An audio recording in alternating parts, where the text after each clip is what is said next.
ശംഭു മഹാദേവ, എല്ലാവർക്കും ശിവരാത്രി ആശംസകൾ. കഴിഞ്ഞ ഒരാഴ്ചയായിട്ട് പലയിടത്തുനിന്നും പലരും ചോദിക്കുന്ന ഒരു കാര്യമുണ്ട്.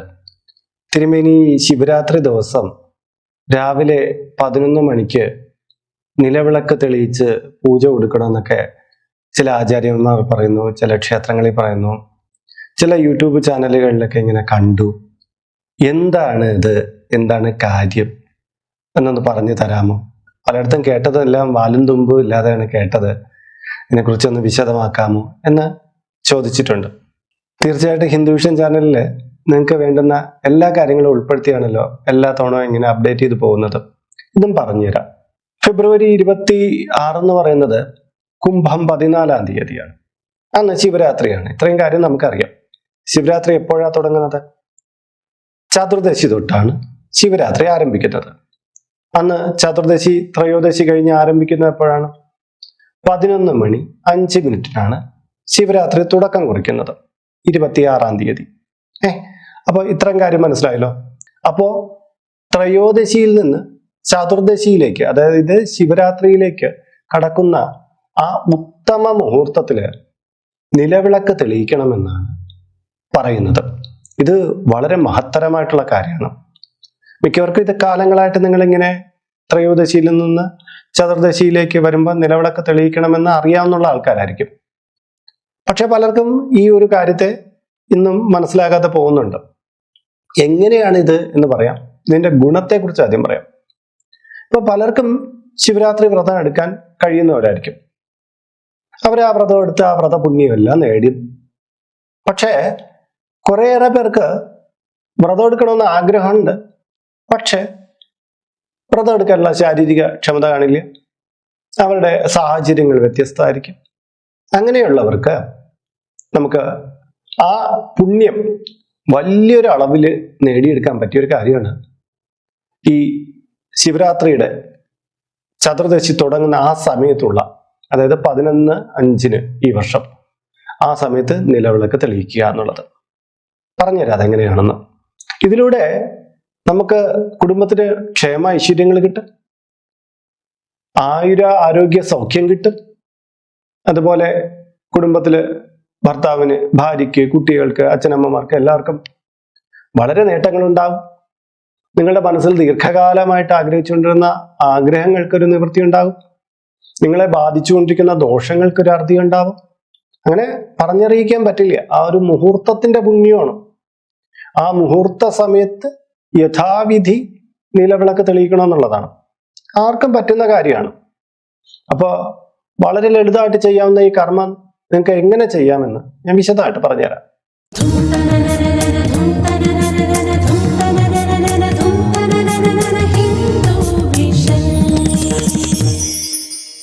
നമസ്കാരം, ഞാൻ RJR ഹരിചന്ദ്രമഠം. ഹിന്ദു വിഷൻ ചാനലിലേക്ക് ഏവർക്കും സ്വാഗതം. ഇപ്പോ നിങ്ങളുടെ പിറന്നാളിന് അല്ലെങ്കിൽ നിങ്ങളുടെ കുടുംബാംഗങ്ങളുടെ പിറന്നാളിന് ഇവിടെ സൗജന്യമായിട്ട് അർച്ചന പുഷ്പാഞ്ജലികളൊക്കെ നടത്തി തരുന്നുണ്ട്. അതിന് വേണ്ടിയിട്ട് ഇതിന്റെ കമന്റ് ബോക്സിൽ അല്ലെങ്കിൽ ഡിസ്ക്രിപ്ഷൻ ബോക്സിലുള്ള ലിങ്ക് വഴിക്ക് നിങ്ങൾക്ക് ആ ചാനലിൽ പ്രവേശിക്കാവുന്നതാണ്. ഹൈന്ദവ ആചാര സംബന്ധമായ ഒട്ടേറെ കാര്യങ്ങൾ നിങ്ങൾക്ക് ഡെയിലി അപ്ഡേറ്റ് ആയിട്ട് സൗജന്യമായിട്ട് ലഭിക്കുകയും ചെയ്യുന്നതാണ്. അപ്പോൾ നമുക്ക് ഈ 11:05 എങ്ങനെയാണ് യഥാവിധി നിലവിളക്ക് തെളിയിക്കേണ്ടതെന്ന് നോക്കാം. 26-ാം തീയതി 11:05 നമ്മളിത് തെളിയിക്കുന്നത്. മുന്നേ തന്നെ ഇതിന്റെ ഒരുക്കം തുടങ്ങണം. അതായത് അതിനു വേണ്ടിയിട്ട് ഒരു നിലവിളക്ക് വേണം. നിലവിളക്ക് മാത്രം പോരാ, ഒരു തട്ടവും കൂടി വേണം. തട്ട ഇല്ലെങ്കിൽ ഒരു വാഴയില വേണം. ഇത്രയും ആവശ്യമാണ്. അപ്പോൾ ആ തട്ടത്തില്, അത് ചെമ്പ് തട്ടമോ സ്റ്റീൽ തട്ടമോ ഇനി പിച്ചള തട്ടമോ എന്താവട്ടെ, അല്ലെങ്കിൽ വിളക്ക് വെക്കണം. വിളക്ക് വെച്ചിട്ട് 5 തിരിയിട്ട് നിലവിളക്ക് വയ്ക്കണം. എള്ളെണ്ണയാണ് ഒഴിക്കേണ്ടത്. നിങ്ങൾക്ക് പൂക്കൾ കൊണ്ട് ഈ വിളക്കിൽ ചുറ്റി അലങ്കാരം കൊടുക്കാം, അല്ലെങ്കിൽ രുദ്രാക്ഷമാല അണിയിക്കാം, അല്ലെങ്കിൽ കൂവളത്തില മാല ചുറ്റി അലങ്കരിക്കുക. ഇങ്ങനെയൊക്കെ വിളക്കിനെ പല രീതിയിൽ നമുക്ക് അലങ്കരിച്ചു വെക്കാൻ പറ്റും. എന്നിട്ട് 11:05 കൃത്യമാകുമ്പോൾ നോക്കൂ, മറ്റ് രാജ്യങ്ങളിൽ നിന്ന് ഈ പൂജ ചെയ്യണമെങ്കിൽ ഇത് 11:05 ഈ സമയത്താണ് നമ്മൾ നിലവിളക്ക് തെളിയിക്കേണ്ടത്. 11:05 രാവിലെ കേട്ടോ, ഇന്ത്യ സമയം 11:05. അപ്പൊ വേറൊരു കാര്യമുള്ളത്, ഇപ്പം ചിലർക്ക് ഈ തട്ടമൊന്നും കിട്ടാനില്ല, നിലവിളക്ക് മാത്രമേ ഉള്ളൂ എങ്കിൽ നിങ്ങൾക്ക് ഒരു വാഴയില ഇതിനു വേണ്ടിയിട്ട് ഉപയോഗിക്കാം. കിഴക്കോട്ട് തുമ്പിട്ട ഒരു വാഴയില, അതിന്റെ നടുക്കായിട്ട് വിളക്ക് വയ്ക്കണമെന്നേ ഉള്ളൂ. എന്നിട്ട് വിളക്ക് തെളിയിക്കണം. കിഴക്ക് തൊട്ട് ഇങ്ങനെ ചുറ്റിയിട്ട് വിളക്ക് തെളിയിക്കുന്ന രീതി സമ്പ്രദായം നിങ്ങൾക്ക് അറിയാമല്ലോ. അങ്ങനെ നിലവിളക്ക് തെളിയിക്കണം. തെളിയിച്ചിട്ട് നിങ്ങളൊരു വെറും നിലത്തിരിക്കരുത്, ഒരു പീഠത്തിലോ അല്ലെങ്കിൽ തുണി മടക്കിയിട്ടിട്ടോ ഒരു തഴപ്പായിട്ടോ അതിൽ നിങ്ങൾക്ക് ഇരിക്കാം. ഇരുന്നിട്ട് നിങ്ങൾ ചെയ്യണ കുറച്ച് ഭസ്മം വേണം. ഈ ഭസ്മം നമ്മളെ വിളക്കിന്റെ അടിഭാഗത്തിലെ വിളക്കിന്റെ അടിത്തട്ട് ഇങ്ങനെ ഇരിക്കൂലേ, ആ അടിത്തട്ടിന് ചുറ്റും ഇങ്ങനെ ഭസ്മം കവർ ചെയ്യണം. വൃത്തത്തിൽ ഭസ്മം കവർ ചെയ്യണം. അതായത് വിളക്കിന്റെ അടിഭാഗം ഉണ്ടല്ലോ, അടിഭാഗത്ത് ആ തട്ടവുമായിട്ട് ചേരുന്ന ഭാഗം, അവിടെ വൃത്തത്തിൽ നമ്മളിങ്ങനെ ആ വിളക്കിന് ഒരു ബോർഡർ കൊടുക്കും പോലെ ഭസ്മമായിട്ട് ഒരു ചുറ്റി വര ഇങ്ങനെ കൊടുക്കണം. കേട്ടോ, മനസ്സിലായല്ലോ? വിളക്കിന്റെ തട്ട് വന്ന് ഇരിക്കുന്ന ഭാഗത്ത് ചുറ്റി ഇങ്ങനെ ഭസ്മം കൊണ്ട് ചെയ്യണം. ഇനി ഭസ്മം അങ്ങനെ ചെയ്യാൻ പറ്റാത്തവർക്ക് ഭസ്മക്കുറി വിളക്കിന് തൊട്ട് കൊടുത്താലും മതി. ഇങ്ങനെ ഭസ്മം ചെയ്യുന്നതാണ് ഏറെ ഉത്തമം.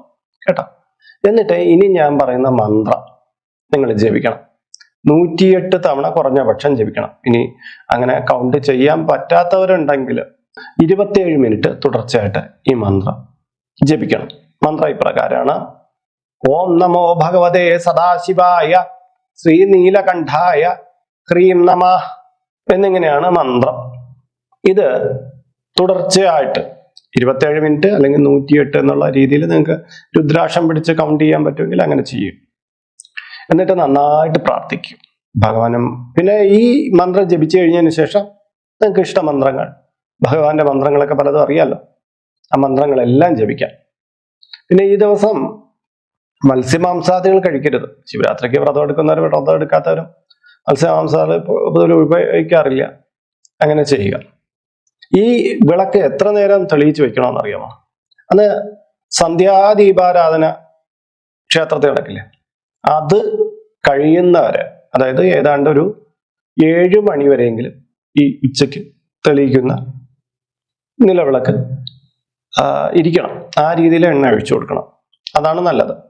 പക്ഷേ ചിലയിടങ്ങളിലാണെങ്കിൽ ഇത് ആ സമയം മുതൽ പിറ്റേ ദിവസം രാവിലെ, ശിവരാത്രി കടന്ന് വ്രതം പൂർണ്ണമായിട്ട് എടുക്കുന്നത് ശിവരാത്രി കടന്ന് പിറ്റേ ദിവസം രാവിലെ 8:53 വരെ ഈ വിളക്കിങ്ങനെ തെളിയിച്ച് നിർത്താറുണ്ട് പല ഗ്രഹങ്ങളിലും. അത് വലിയ വിളക്കാണെങ്കിൽ മാത്രമേ അത് നടക്കുള്ളൂ. ചെറിയ വിളക്കിൽ ഇങ്ങനെ എണ്ണ ഒഴിച്ചാൽ ഇത് പടർന്ന് പിടിച്ച് തിരിയെല്ലാം കെട്ടും. എന്നാൽ ഇച്ചിരി കുഴിവൊക്കെ ഉള്ള വിളക്കാണെങ്കിൽ അതിലെങ്ങനെ നമുക്ക് 5 തിരിയിട്ട് ചെയ്യാം. 5 തിരിയിടുമ്പോഴും ചെറിയ തിരിയിട്ട് കഴിഞ്ഞാൽ അധികം തീനാള ആളിപ്പടരാതെ ഇരിക്കും. നല്ല എണ്ണ തന്നെ ഇതിനു വേണ്ടിയിട്ട് ഉപയോഗിക്കണം. ഇങ്ങനെയാണ് നിലവിളക്ക് തെളിയിക്കേണ്ടത്. ഇനി ഏതെങ്കിലും കാരണവശാൽ നിങ്ങൾക്ക് ഇത്രയും നേരം തുടർന്ന് കൊണ്ടുപോകാൻ പറ്റില്ല എന്നുണ്ടെങ്കിൽ ആ സമയത്ത് നിലവിളക്ക് 11:05 നിലവിളക്ക് തെളിയിച്ചിട്ട് 1 മണിക്കൂർ നിലവിളക്ക് അങ്ങനെ നിർത്തി ജപിച്ചതിന് ശേഷം നമ്മൾ പൂർണ്ണമായിട്ട് ജപിച്ചിട്ട് വിളക്ക് കെടുത്താം. പിന്നീട് വൈകുന്നേരം നമ്മൾ സാധാരണ നിലവിളക്ക് തെളിയിക്കില്ലേ, അതുപോലെ തെളിയിച്ചാൽ മതി. വളരെ ഉത്തമമായിട്ടുള്ള ഒരു കർമ്മമാണിത്. പിന്നെ ഈ വിളക്ക് തെളിയിക്കാൻ ആബാലവൃദ്ധം ജനങ്ങൾക്കും ചെയ്യാം. പിന്നെ ആർത്തവ ശുദ്ധി ഉള്ളവർ ചെയ്യുക, കുലപാലായ്മകൾ ഇല്ലാത്തവർ ചെയ്യുക, എന്നൊക്കെയുള്ള കാര്യം ശ്രദ്ധിച്ചാൽ മതിയാവും. അപ്പൊ ഇന്നത്തെ വീഡിയോ നിങ്ങൾക്ക് വളരെയധികം പുണ്യകരം ആയിട്ടുണ്ടെന്ന് ഞാൻ വിശ്വസിക്കുന്നുണ്ട്. ഇതുമായി ബന്ധപ്പെട്ട നിങ്ങളുടെ അഭിപ്രായങ്ങൾ, നിർദ്ദേശങ്ങളൊക്കെ ഇതിന്റെ കീഴെ കമന്റ് ബോക്സിൽ രേഖപ്പെടുത്തണം. ഇതിൽ കാണുന്നത് എന്റെ വാട്സപ്പ് നമ്പറാണ്. ജ്യോതിഷ സംബന്ധമായതും പൂജാ സംബന്ധമായതുമായ അപ്പോയിന്റ്മെന്റിലാണ് ഇത് നൽകിയിരിക്കുന്നത്. നേരിട്ട് വിളിച്ചു കഴിഞ്ഞാൽ കിട്ടുകയില്ല. നിങ്ങളുടെ പേര്, നിങ്ങളുടെ സ്ഥലം ഇവ രേഖപ്പെടുത്തി വാട്സപ്പിലൂടെ മെസ്സേജ് ചെയ്യുക. സ്ഥലം രേഖപ്പെടുത്തുമ്പോൾ ഇപ്പോൾ നിങ്ങൾ കഴിയുന്നത് എവിടെയാണോ ആ സ്ഥലം രേഖപ്പെടുത്തുക എന്നുള്ളതാണ്. അപ്പോൾ മറ്റൊരു വീഡിയോയിൽ മറ്റൊരു വിശേഷവുമായിട്ട് വീണ്ടും കണ്ടുമുട്ടും വരെ എല്ലാവർക്കും നമസ്കാരം. നിങ്ങളുടെ സ്വന്തം RJ ഹരിചന്ദ്ര മഠം. നമസ്തേ.